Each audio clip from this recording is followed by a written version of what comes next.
Hello once again, AP Calculus BC students and Calculus 2 students out there. Mr. Records here, and we are going to continue our series on Power Series, section 8.8 of our notes at Avon High School. And the focus today is going to be primarily upon other kinds of functions that are defined by Power Series, and namely we're going to be talking about properties of functions such as the derivative function and the integral function of a power series. So I'm going to scroll right down to our theorem 8.21 that talks about these various properties. And basically, in a nutshell, I just want you guys to be really familiar with the fact that we've got a closed form here of a function f of x denoted by this particular power series. And down below we have an open form of the very same series. You can get this series simply by plugging in n equals 0 and running it all the way up to 1 to 2 to 3 and on to n. And the big difference between the two is that in the closed series you'll have the summation, whereas in the open you've got the ellipses there. Now below here you've got number 1 and number 2, where you just really have basically an integration and a derivative. But before I get to those, I want to kind of read this theorem that says that we've got, if this particular power series exists and has a radius of convergence that's positive, then on the interval c minus r to c plus r, f must be differentiable and therefore it's continuous. So really we can use the fact that the derivative and the antiderivative of f denoted by each of these two expressions are going to share a very similar characteristic. Now, first of all, how we can find this f prime is we just use the power rule and bring the n out in front, multiply it by the a sub n, and then of course lower the power by 1. And we could also find this open form if we were to run our numbers into this particular power series that we've already got, let n be 1. We would have 1 times a sub 1 x minus c to the 0, which produces a1. And then we could move on and let n be 2, and so on and so on. Of course, you could also take the derivative of the open form that was defined by f of x that we had up here. So by just simply taking this derivative term by term, we would produce that particular open form as well. And I'll leave that to you to kind of muddle through and make sure that that does line up. Now, as far as the antiderivative is concerned, well, it's going to be handled in a very similar process. We are going to use the power rule for that. And it's also very important that whether you're taking the derivative or the antiderivative, that you can do so both with the closed form and the open form. Once again, the antiderivative, I always like to start these with the constant of integration out in front because it can be confusing if you leave it after the fact. But you can see how I just let the n and the exponent go up a notch. I divide by the n plus 1, and then the a sub n stays out in front. Once again, that constant is going to be at the very front. If it's here in the back, it gets to be a little bit kind of ambiguous as to what's in the integral and what's not. Again, the open form can be achieved by taking the antiderivative of each term by term, or you can match it up after you've taken the closed form and run your numbers in through and find out that you're going to be dealing with the exact same expression. So, what fact do we know to be true about both the derivative of f and the antiderivative of f? Well, it says that the radius of convergence of the series obtained by differentiating and integrating is the same as that of the original power series. The interval of convergence, however, may differ as a result of the behavior of the endpoints. So it's going to become very imperative that we check the endpoints in our resulting series to be sure whether or not we have convergence or divergence at those particular locations. And those are the kinds of problems that you're certainly going to see on either the Advanced Placement BC exam or certainly a college level Calculus 2 course will address that issue as well. So we're going to move on to this example. It's example number 4. We'll bypass this activity And we'll focus on the function f of x as defined by the summation as n goes from 1 to infinity of x to the n over n. And you can see that I have that written in both open and closed form. Our job is to find the interval of convergence for each of the following. Notice we have f of x in part A, f prime of x in part B, and the integration of f of x with respect to x in part C. So we're going to start off with our very powerful tool, that tool being the ratio test. And we know that the ratio test is going to be set up by letting the limit as n approach infinity of the absolute value of the nth plus 1 term. So notice how we're going to replace the n's with n plus 1, and we'll divide that excuse me, by the nth term. Now, we could think about this, well, are these absolute values going to be important? Well, if you think back to before, they really didn't seem to serve much of a purpose prior to us investigating power series. When we were first just meddling around with the ratio test, we said, we're going to do away with these absolute values, and we'll just kind of write what's inside, and I'm going to go ahead and multiply by the reciprocal, and we end up with this. But we have to be very careful here. It turns out that the absolute values are going to serve a purpose. And the reason is, despite the fact that we know n is positive, we do not know what the behavior of x is.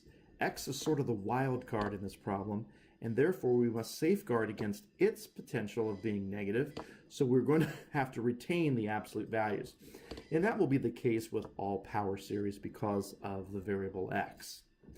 So from here, we just pretty much follow our normal routine of simplifying.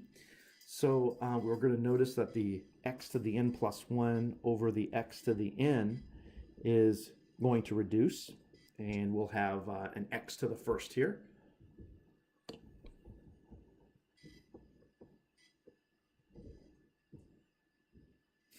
And of course, the n and the n plus 1 are going to stay put as they don't do any kind of reducing. Now, when you arrive at this point, you got to think about, well, there's really two different things going on here.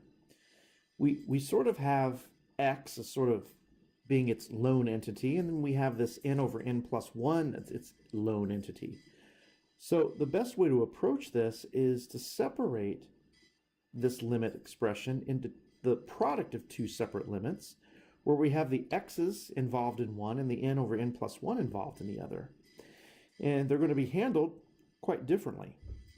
The first one we'll take a look at here in a second, but this one here seems to be pretty easy.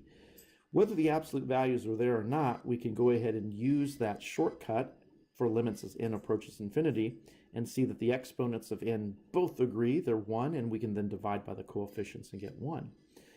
Whereas the limit as absolute value of x is concerned, as n approaches infinity, x is really kind of independent upon n changing, and so it's like taking the limit of a constant. So we would get just simply the absolute value of x. Excuse me. So where do we go from here? Well, we know that our limit statement produces the absolute value of x. So we got to think about this. In order to converge, what is it that the ratio test says about its result? We would compare this to 1, if you recall. Being less than 1 or being greater than 1 or being equal to 1 all mean different things. But if we want this to converge, we need to know that this is going to be less than 1, strictly less. So we're just going to solve this inequality, this absolute value inequality, and we can do that just simply by rewriting it as a compound inequality, one that utilizes the word and, although we don't really need to write and if we write it like this. So we have -1 less than 1, strictly, and -1 less than x less than 1. And it really doesn't matter if you choose to write this as an inequality. You could certainly choose to write it with interval notation as well. But it becomes very important that we start investigating what's happening at the endpoints. So what I'm going to do, I'm going to switch colors here, and I'm going to actually take a look at the original expression, the original power series, and we're going to do two things. We're going to replace the x with 1, and we're going to replace the x with -1. Now, it does not matter which order you do these. I typically like to do the positive value first because I think it's a little bit easier. So I'm going to let x be +1 up here, and that would definitely produce the summation as n goes from 1 to infinity of 1 to the n over n. But if you take a look at this, you'll come to the realization that, hey, 1 to the n is just the same as 1, so we're just really looking at the series 1 over n, which should look familiar to us from our study of the convergence of series before. Hopefully we come to the conclusion that this is the divergent harmonic series, where the p-value there is less than 1 or equal to 1 for that matter. So that's going to make this a divergent p-series. Now, on the other hand, if we were to replace the x with -1, I'm pretty sure you're going to have a little familiarity with this guy, as we remember this is the alternating harmonic series. And if you remember back to our analysis of the alternating harmonic series, we had came to the conclusion that it was convergent. And then later on in that particular unit, we discovered that it's really technically conditionally convergent only. But for the purpose of determining the convergence at an endpoint, all that we need is some type of convergence, whether it's conditional or absolute. So this particular conditional convergence will fit the bill, and so we can come to this conclusion that one endpoint we have divergence and the other endpoint we will have convergence. So we just have to make sure that when we rewrite our final answer that we do not include the +1, but notice we will include the -1. And of course you could write this, since this is our final answer, we could write it with an inequality, or we could write it with interval notation. So that takes care of f of x. Now if we look at part B here, we're going to be faced with finding the derivative of f and then pretty much doing the same thing. So our first thought is how we're going to take this derivative of f. So we could just simply use the power rule. So we're going to keep our series intact. We're going to write this in closed form. And then we're going to let n start at 1, go to infinity. And then this exponent of n is going to pop out in front. And the 1 over n is still kind of hanging around as a constant. And then we're going to take the power of x, and we're going to decrease it by 1 to get n minus 1. So that's our unsimplified form, I suppose, for our power series, the derivative of f. Once we cancel the n's, we've got something a little simpler. Summation of x to the n minus 1. And for the purpose of this video, I'm going to assume that maybe we don't know that this is going to have the same radius of convergence. And it will. I mean, the theorem dictates that it is, but I'm going to go ahead and prove this by using the ratio test. And to be honest, this is something that you wouldn't necessarily have to do.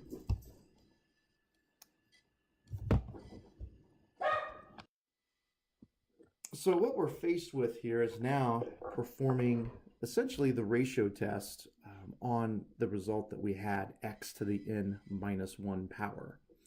So when we add 1 to the n minus 1, of course, we'd get x to the n in the top, and x to the n minus 1 will be hanging out here in the denominator. So when we simplify this, we're going to go ahead and use our same thought process of subtracting the exponents from one another, since we do have like bases. So what is n minus the quantity n minus 1, we might ask? Well, that's just equal to 1. So we would have x to the first power, still within the absolute values. And then we think about, well, if we're going to take the limit of this, then the result is going to be the absolute value of x, of course. And to converge, this absolute value of x, again, must be strictly less than 1. And if that looks familiar to you, it's exactly what we had before. So we know that the radius of convergence, again, is 1. We are still centered at 0, so we're going to go from -1 to 1. But we're going to have to figure out what's happening at the endpoints. So this one's kind of an interesting situation when you plug in the endpoints. When I use 1 into the original series, x to the n minus 1, I would have 1 to the n minus 1. And as it turns out, if my base is 1, it doesn't really matter what my exponents are going to be, because my first term, whoops, not would be 0, but my first term would be a 1, because 1 to the 0 power is 1, not 0. And if I continue this process and let n be 2 and 3 and 4, etc., I'm just really adding an endless string of 1s that we know is going to be divergent. If you're wondering about a test that you may have studied that would prove the divergence of this series, I would suggest probably thinking of the nth term test for divergence, because if you take the limit as n approaches infinity of 1 to any power, you're going to get 1 as a result, and the fact of the matter is that 1 is not equal to 0, and that's a good thing. So we could say divergence. And if we let the x, the x be -1, we're talking about, well, what is the summation of -1 raised to the n minus 1? Well, this time if we run n equal 1 and 2 and 3, we're going to find out that this is an alternating series, adding 1, subtracting 1, and adding 1, etc. And because this is going to go on forever, we're really never going to be able to determine when it stops or where we're going to be. And we can determine that this is divergent, and you could figure that out by using the nth term test just as easily. So we find out that neither endpoint would be included, so we're just going to rewrite our interval of convergence and not include either endpoint. So we'd say -1 is strictly less than x is strictly less than 1, or in interval notation would use the parentheses. So that takes care of f prime. So we have just one other interesting byproduct of f of x to consider, and that would be the antiderivative, or the integration of f of x. So we'll start right away with our constant of integration, and then we'll insert our summation expression. And then to take the antiderivative, we're just simply going to add 1 to the exponent of n. So we'd have x to the n plus 1 on top, over, of course, n plus 1 on the bottom, times n, that was already there. And then we have to start thinking about what is the story about the interval of convergence with this guy. Well, certainly the radius of convergence is supposed to be 1 again, and we are centered at 0.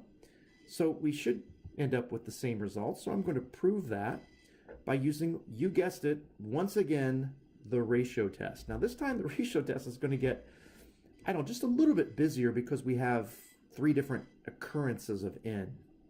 We don't need to consider c, because adding something to a convergent series is going to still keep it convergent.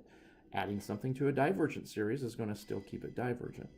So what we do have would be the absolute value of x to the n plus 1 plus 1, or n plus 2, over n plus 1 quantity n plus 2. You see where I just added 1 to each of those occurrences of n. And then, of course, I'll just divide by the original function, the original nth term expression here. All right, we got a little bit of simplifying to do. But first, let's go ahead and write our limit statement and our absolute values, and then let's go ahead and multiply by the reciprocal of the denominator.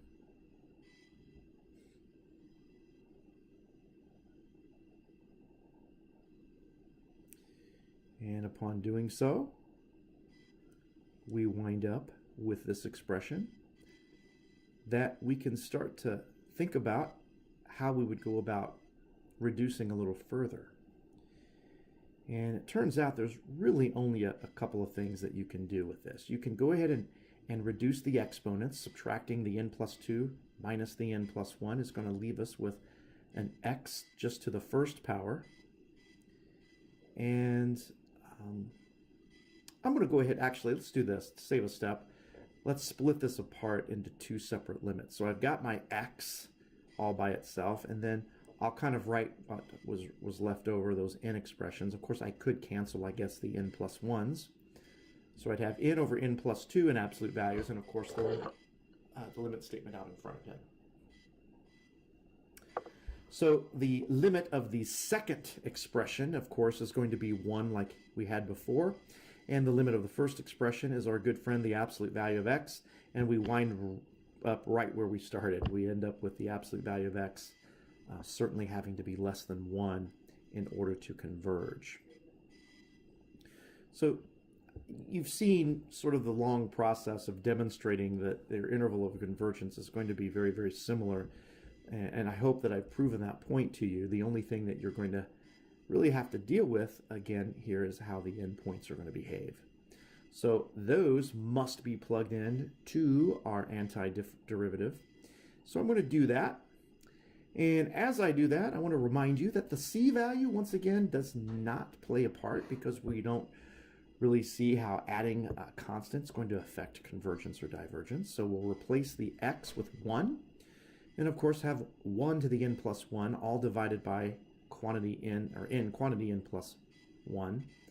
And if you step back and look at this a little bit, you'll think, well, that numerator of that nth term expression, 1 to the n plus 1, really is going to be 1, no matter what n is. And so we have 1 over n times n plus 1, which I guess compares a little bit to 1 over n squared, the convergent p series that we know of. And we can deduce the fact that this is going to converge as well. Now, if you remember back, we probably were a little bit more meticulous about this, and we used either the limit comparison test or even the direct comparison test in this situation. But you're at a point now where if you have a pretty good solid foundation, you don't have to go all the way back to the basics and prove those things. We can just rest assured that this does converge because it compares so well with the p series 1 over n squared. Now likewise, if we replace the x with -1, we have something very similar. We have basically the alternating series version of the series that we've just showed to converge. Now, if we wanted to get right back to square one with this, we would probably have to use the alternating series test and go through both of those particular criteria. Those criteria being that the limit of the non-alternating component 1 over n quantity n plus 1 was going to equal 0 as n approached infinity, and that is true. And then we would have to show that this particular series is, say, non-increasing, or a sub n plus 1 is going to be larger than a sub n, but or non-decreasing, sorry. And it's not necessary to go through that full, formalities to show that. This is going to converge for a very similar reason that the one prior to it converged. So we're going to have both 1 and -1 being included in this particular situation. So you'll see that I can use brackets. Those are brackets around the -1 and 1. And I have 3 different situations in this problem, 3 different specific intervals of convergence, although they all have the same radius. So, we could do some more with this. We could graph these. I might show in another video what the resulting functions would look like if we were to graph them. They would certainly all have the same interval of convergence, except at the endpoints. But I think this proves the point that the interval of convergence will be the same, and I hope you enjoyed this. And I will certainly see you at the next video.